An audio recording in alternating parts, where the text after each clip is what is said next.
Assalamualaikum warahmatullahi wabarakatuh. Berjumpa lagi dengan saya Izzah Afkarina dengan NIM T2019-8027. Kali ini saya akan membahas mengenai mata kuliah fikih, yaitu tentang ijtihad, ittiba, talfik, taklid, dan tingkatan mujtahid. Materi yang pertama yaitu mengenai ijtihad. Menurut istilah hukum Islam, ialah mencurahkan tenaga atau memeras pikiran untuk menemukan hukum agama atau syara melalui salah satu dalil syara. Nah, usaha tersebut merupakan pemikiran dengan kemampuan sendiri semata-mata. Ijtihad ini mempunyai landasan yang kuat dalam Al-Quran. Salah satunya itu terdapat dalam surat An-Nisa ayat 105 yang artinya, "Sesungguhnya kami telah menurunkan kitab kepadamu dengan membawa kebenaran, supaya kamu mengadili antara manusia dengan apa yang telah Allah wahyukan kepadamu. Dan janganlah kamu menjadi penantang atau orang yang tidak bersalah karena membela orang-orang yang hianat." Yang kedua yaitu ittiba.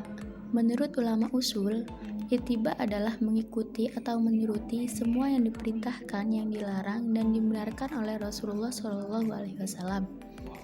Dengan kata lain ialah melaksanakan ajaran-ajaran agama Islam sesuai dengan yang dikerjakan Nabi Muhammad SAW.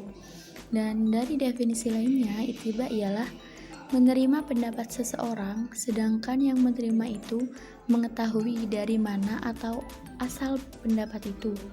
Ittiba ini ditetapkan berdasarkan hujjah atau nas. Ittiba adalah lawan dari taklid. Pembahasan yang ketiga yaitu mengenai talfik. Menurut istilah, talfik ialah mengambil atau mengikuti hukum dari suatu peristiwa atau kejadian dengan mengambilnya dari berbagai macam mazhab.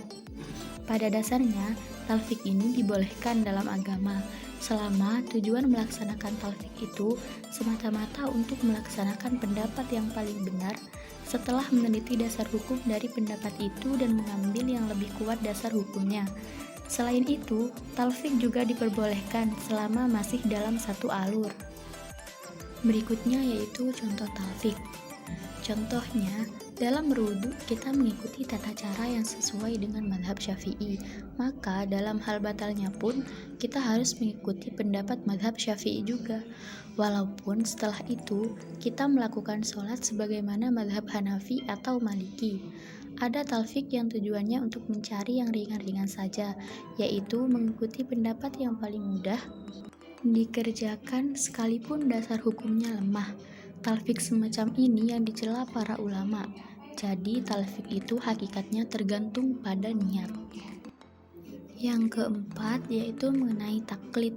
Ulama usul fikih mendefinisikan taklid yaitu sebagai penerimaan perkataan seseorang, sedangkan engkau tidak mengetahui dari mana asal kata itu.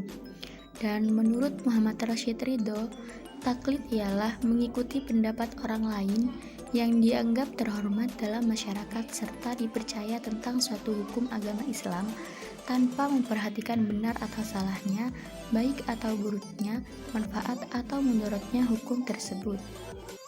Contoh taklid ini ada dua. Yang pertama yaitu taklid dalam akidah atau masalah-masalah pokok yang umum, seperti mengetahui Allah dan sifat-sifatnya, dalil kenabian, akhlak, dan apa saja yang diketahui secara daruri dalam agama, baik dalam hal ibadah, muamalah, sanksi-sanksi atau perbuatan yang diharamkan yang kesemuanya itu telah ditetapkan secara qot'i, seperti haramnya riba dan zina, dan bolehnya jual beli serta pertikahan.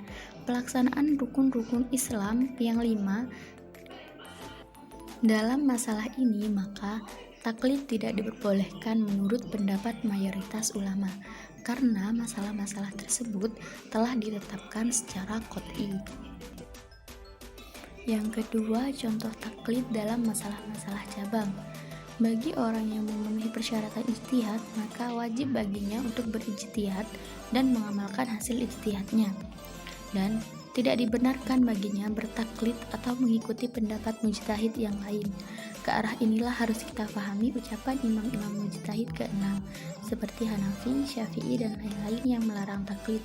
Artinya, bagi yang mampu berijtihad sendiri karena telah memenuhi persyaratannya, janganlah mengikuti atau bertaklid kepada mujtahid yang lain, tetapi wajib berijtihad sendiri. Namun kenyataannya menunjukkan bahwa sejak dahulu sampai saat sekarang dan akan berlanjut terus sampai akhir zaman nanti, mayoritas umat Islam dari kalangan awam jelas tidak mungkin untuk dipaksakan harus mengupayakan dirinya menjadi mujtahid. Maka dengan demikian tidak benar jika kita mengatakan bahwa ijtihad itu wajib dan taklid itu haram secara mutlak atau tanpa ada batasan. Pembahasan yang terakhir atau yang kelima yaitu mengenai tingkatan mujtahid. Yang pertama, mujtahid mutlak. Mujtahid mutlak ini merupakan mujtahid yang mampu memberikan fatwa dan pendapatnya dengan tidak terikat kepada mazhab yang lain. Yang kedua yaitu mujtahid muntasib. Mujtahid muntasib ini merupakan mujtahid yang mempunyai syarat-syarat untuk berijtihad, tapi ia menggabungkan diri kepada suatu mazhab dengan mengikuti jalan yang ditempuh oleh imam mazhab tersebut. Yang ketiga yaitu mujtahid fil mazhab, yaitu mujtahid yang mengikuti pendapat imam mazhab baik dalam hal usul maupun hal furu'. Berikutnya yaitu mujtahid murajjih, yaitu mujtahid yang mengistimbatkan hukum-hukum yang tidak diijtihadkan oleh para ulama sebelumnya. Sebenarnya, mujtahid pada tingkatan ini hanya mencari pendapat imam mazhab yang lebih kuat. Yang kelima yaitu mujtahid muhafidz, yaitu mujtahid yang mengetahui hukum-hukum yang telah ditarjih oleh para ulama sebelumnya. Dan yang terakhir yaitu mujtahid muqallid. Mujtahid muqallid ini merupakan mujtahid yang hanya sanggup memahami pendapat-pendapat mujtahid lain dan tidak mampu melakukan tarjih. Mungkin cukup sekian yang bisa saya sampaikan. Terima kasih sudah menonton. Wassalamualaikum warahmatullahi wabarakatuh.